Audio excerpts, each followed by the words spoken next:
This is Lacey Gross with the Cass County Citizens Journal Sun, here with Lynn Reynolds, a candidate for the Linden City Council.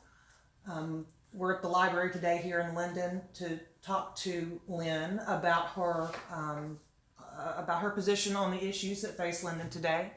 Lynn, did you want to say something about, did you want to tell us who you are? My name's Lynn. I grew up here from second grade on, married a local boy, Charles Reynolds. A lot of people know his parents. And just always considered Linden home. When Charles and I were living in Little Rock, we were here most weekends until all of our parents were gone. Right. But I was a school teacher until I retired 10 years ago. And I've basically spent most of the last 5 years in and out of here, and I moved back a little over 2 years ago on a permanent basis. Tell us where you lived before. Moved to Little Rock in 1971, July 4th, and I was up there until I moved back home. He went there because of Charles's work. What did he do? Well, at that time, he was hired by the National Labor Relations Board and was first being sent to Memphis, and then they asked when a job opened, would he prefer Little Rock? And he said, of course, because it was closer to home. So That's what he did. And then he went to law school and did labor law. Do you have children? I do. I have a son and a daughter. Okay. And the daughter has 2 daughters, 12 and 8, and then the son has an almost 3-year-old little boy. So the son's my oldest. And I'm sorry, they live where? The son and his family live in Little Rock, and the daughter she teaches in Fayetteville and lives just outside of Fayetteville. Son-in-law is a fireman paramedic with the Springdale, Arkansas Fire Department. So Lynn, what's the most important issue facing Linden right now with regard to, is it infrastructure such as the water, sewer, and streets, or do you feel like new residential, or is it commercial construction, or rehabbing, expanding, and better utilizing our existing homes and storefronts? I would say the infrastructure, because I don't think any of the others can really flourish until we get the infrastructure taken care of.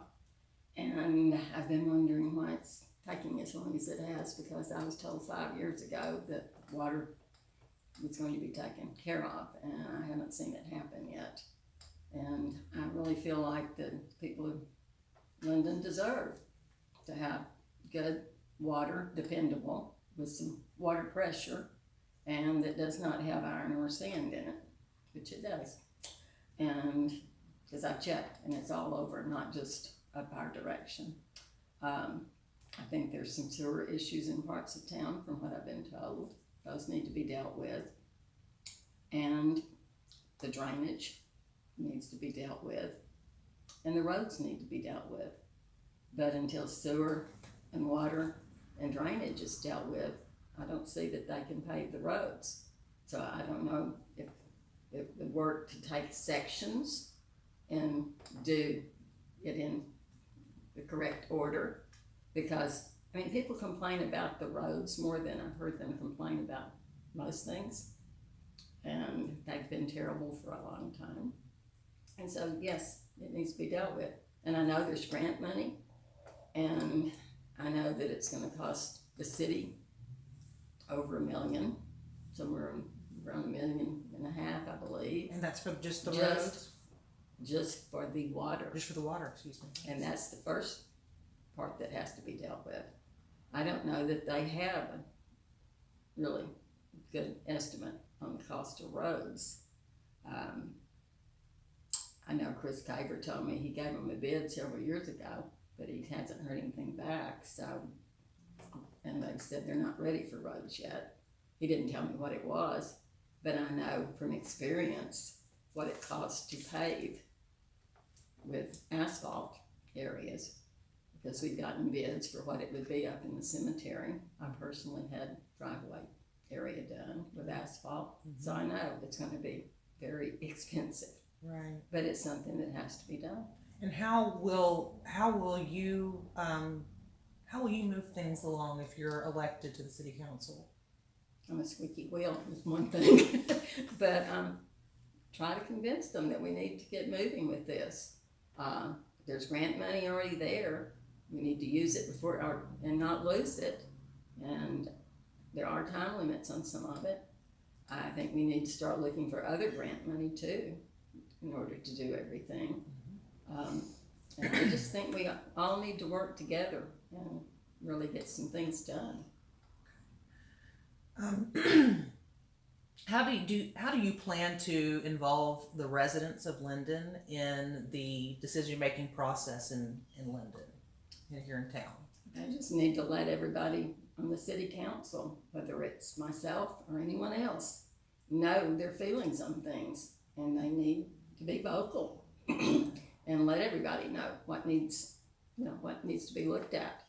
Right. And I know until I started paying a little more attention, I didn't realize how difficult it is to get some things done.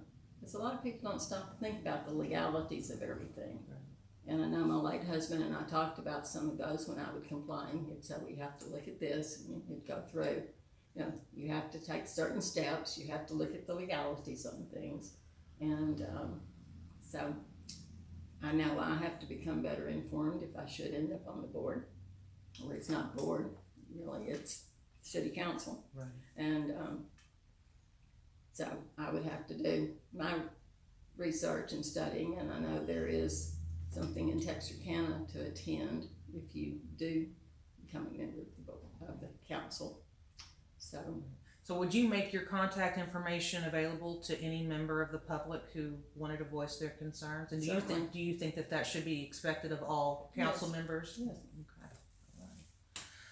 So, if elected, what steps would you take to put Linden on a firmer financial footing? Or do you feel that they're on a fine financial footing? No, probably not. I mean, most small towns generally are not. I think we need to see if there's any way to bring in some businesses, not just downtown, but out on 59. 59 gets a lot of traffic. If we could get something that pulled people off the road, if we could get a place for them to stay at night, something that they recognized that they would pull into, if we could get something that they recognized really well.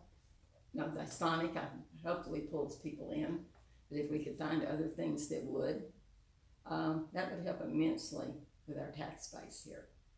So, just pursuing anything that we can bring in is my opinion.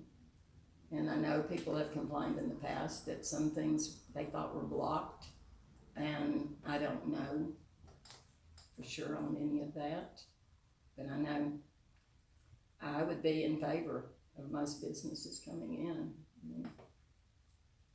No.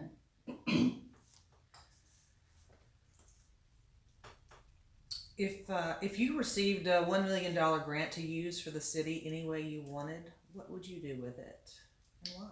Well, since the first thing I think needs to be dealt with is infrastructure and the water system, and I know it's well over $1 million just to do that, I guess it would have to go there, and then maybe that would free up some funds for something else. But to me, the water is the first step that they've been talking about, because they keep saying they can't do the streets until they've taken care of water and sewer and drainage. Right. So we'll go back to the previous question about what you were saying, bringing businesses along with the 59. And downtown too, if we can. What would you say to those people who say that bringing in those chains, those major retailers, actually hurt small business here in Linden? And how do you temper that? How do you temper trying to help a small town with more revenue, but you could be potentially hurting other businesses? Depends on what the business is. I don't see that if you could get a small hotel, that would be really a damage to any business here. I know some, I stayed in one that's new in Little Rock. It's very modern, very minimalistic, really didn't have food, so that wouldn't cut into restaurants because they told you what restaurants were available in the area, so that type would be a possibility. Right. And just a good, clean place to stay. And I know there are a lot of taxes tacked on to hotels, so I think that would help here. There are some types of businesses, I'm sure, that would not hurt other businesses. And sometimes competition is good.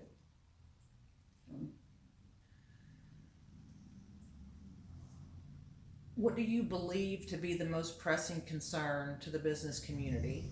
And what measures do you support that work toward achieving the goal of retaining existing businesses in the city of Linden? One of the things I've been told by some of the businesses, the owners, is that they have difficulty finding employees and employees that stay. So finding employees, people that want to work, I think is something that we really need to work on around here. Do you have any ideas about how to bring in more viable workforce to the area? You think it's education? You think it's probably a combination of things. Mm-hmm. And at this point, I don't know that we have that many businesses that require higher degrees. I think at this point, a lot of the ones that are moving here are retirees, or they're ones that are wanting to get out of large cities. And so I'm hoping that we do continue to get people in, and they are ones that would like to have a business, or are interested in working part-time in a business, or helping out in ways. Do you believe that the city's budget process ought to budget expenses to meet revenue goals, or adjust revenues to meet budget and spending priorities?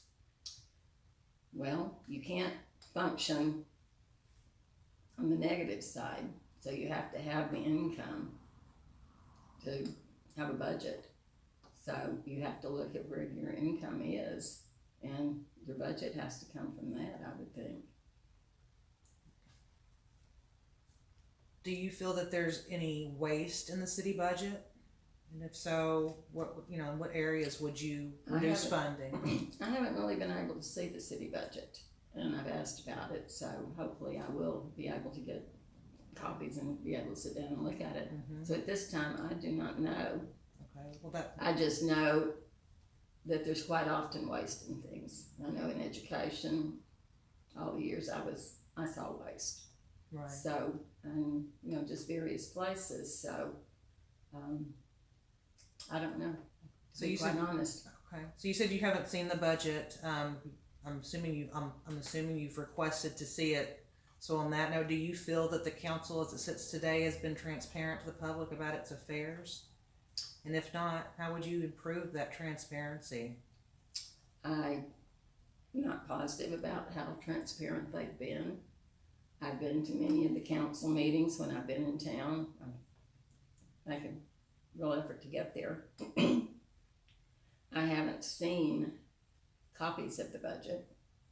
I have heard, I was there when they discussed the audit that was done. The audit did not indicate there were any issues. So therefore, I'm assuming they didn't find waste, that they thought everything was okay.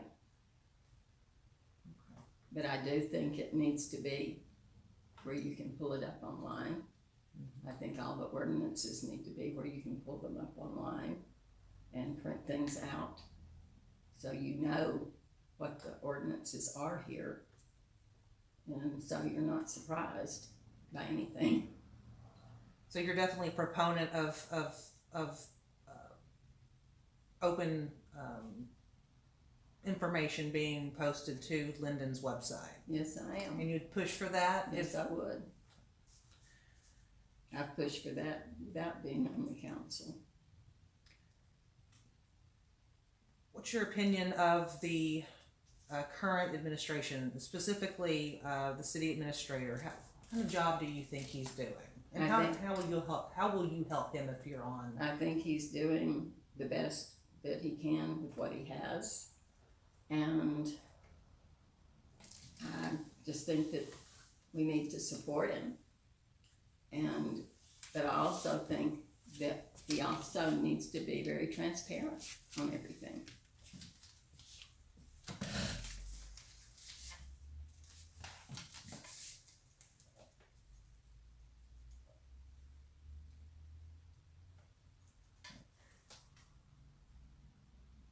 The city's financial data, like the checkbook registry, register entries and financial reports, you think that too should be part of the information that's posted to the website? I think anything the city does needs to be transparent. Okay. And people need to know exactly where funds are going. Okay. And if they have any questions, I think they should be answered. Let's see here. So in the last meeting, in September's meeting, the subject of blight properties was brought to the attention, that there's been some struggle there, that their cost to the city, it's been an ongoing discussion. There's junk and debris that's strewn across overgrown yards and buildings in disrepair and have been described as unsafe and costly to the city to enforce the owner's compliance. And then you also have the property owners that own property around these blight properties who are concerned about their own declining values. How will you encourage the strengthening and enforcement of city regulations to make businesses, tenants, and homeowners maintain their properties? I think that if the ordinances are there, which they are saying they are now, because I went to the previous chief of police about issues that I thought were a problem here, dealing with those things. I've asked a building, a house that I thought was supposed to be torn down ages ago, why it's still standing, because it looks very dangerous. So yes, I am a proponent for making those ordinances known. If the city needs to declare something as an issue, health-wise, as far as safety, then I think things should proceed. Do you think that a property owner, an owner of a blight property, should be ticketed, should be fined? They are in other places. Do you think that just exacerbates their financial issue? And do you think that jail is an option, as was discussed in the last meeting? Hopefully, if they know things will be enforced, they will take care of it and it never will get to that point. No, I would hate to see someone be put in jail over things. But if that's what it takes, then maybe we need to make a point. Yeah. That would not be my first choice. And I know that it's difficult for people to pay fines quite often. But if they are told ahead of time what is required and what the consequences are, then I think they should get busy and get it cleaned up. Right. And they can usually find people that will volunteer to help if they put the word out. Because I've been, pleasantly surprised at how many people will come to anybody's aid around here if they know the need is there. And finally, we've had two candidates who will be on the ballot but they're no longer pursuing the seat, but they will be on the ballot. But both of these candidates have stated to me that they have chosen to not continue with their bid because they feel that they should get out of the way. It's actually a quote, that they should get out of the way of some of the younger candidates running. How do you feel about that? Do you think that that's a valid? Do you think that the future here belongs to the younger, these younger candidates, or do you? No, I'm extremely happy to see the younger ones get involved. When I filled out the paperwork and filed, they had not filed. And I probably would have thought a little longer and harder if I'd known. But when I do something, I don't turn around and back down on it. So there are 3 places. There are 2 young ones in there. So, you know, more power to them is my attitude about it. And I think that if the 2 of them and I manage to win the spots, I think we can work together. Do you want to tell the voters of Linden anything? Did you want to close with, what do you want them to know? You can close with that if you'd like. I just want them to know that I've always had Linden's best interest at heart and always will. And my family and my late husband's family always were thrilled to live in Linden. And it was just some place that my husband and I said we were coming back to. He didn't really get to, but I have. So, Well, thank you, Ms. Reynolds. Appreciate it.